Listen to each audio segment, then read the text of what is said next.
Hey, darling. Let's talk about mental health today. But first, take a big breath. In through your nose, out through your mouth. One more. In through your nose, and out through your mouth. Now, you guys know that I use my story to try to resonate with people. But this particular video comes with a trigger warning. This is about Unalive prevention. And my story around survival. I'm going to do my best to keep this under, 3 minutes or so, which is where I usually try to keep my videos, but it may run over. I grew up in a harsh situation, better than some, worse than others, and my story is my own, of course. I started struggling with depression and the desire to end my life at 10 years old. And I would daydream about all the different ways that I could do it. Epic ways, simple ways, clean ways, ways that would be easy to clean up for whoever had to clean up. Because I felt like such a burden on the people around me that I thought that was the only way out. And it would be easier to clean up one time than to deal with the person that I was every day. And just over 4 years ago, I made my one and only actual attempt. And I was going to drive my car off of a cliff. I ended up with a migraine and couldn't see out of my right eye. And I was there to hurt myself, not anyone else. So I parked and I slept. And when I woke, I was clear-minded and was able to come home. That was one of the darkest days in my life. Beautiful summer day in June. And in my brain, it was an apocalyptic midnight. And I had never told my family until that point that I was struggling. And they found out that day because I had finally asked for help. And it was hard to come home, and it was hard to face them. The amount of shame that I felt at putting them through that.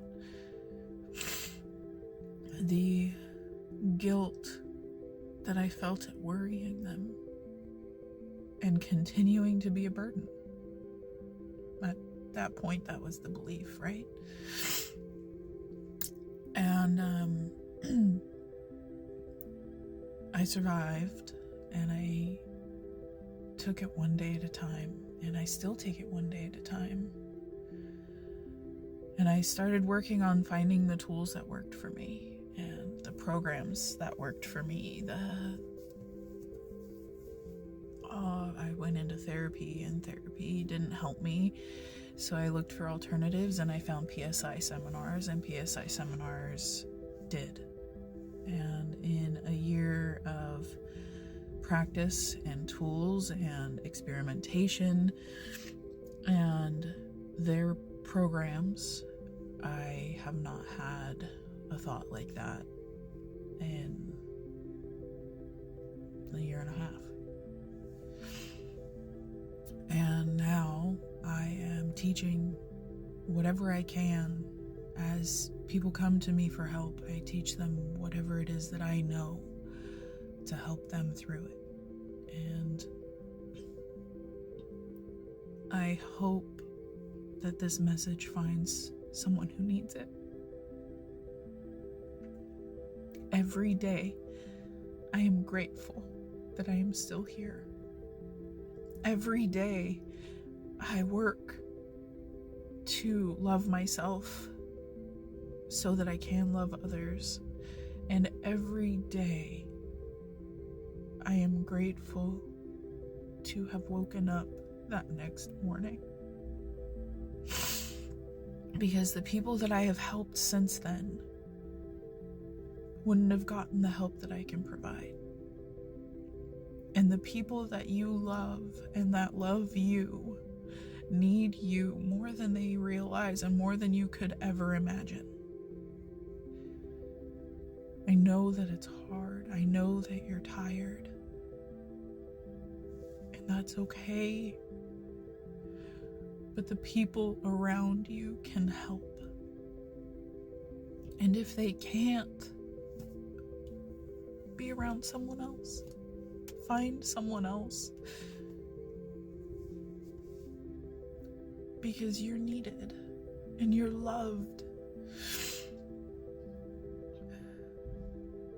And I know that it's hard. But aim to be 1% better tomorrow. And eventually you'll be 100% better than you are today. And it'll be a better life. And I can tell you that from experience. Because I've been there. I spent 20 years there. And now I can see the sun. And I can breathe the air. And I can hold the people who love me and who I love. And that is worth living for. I love you.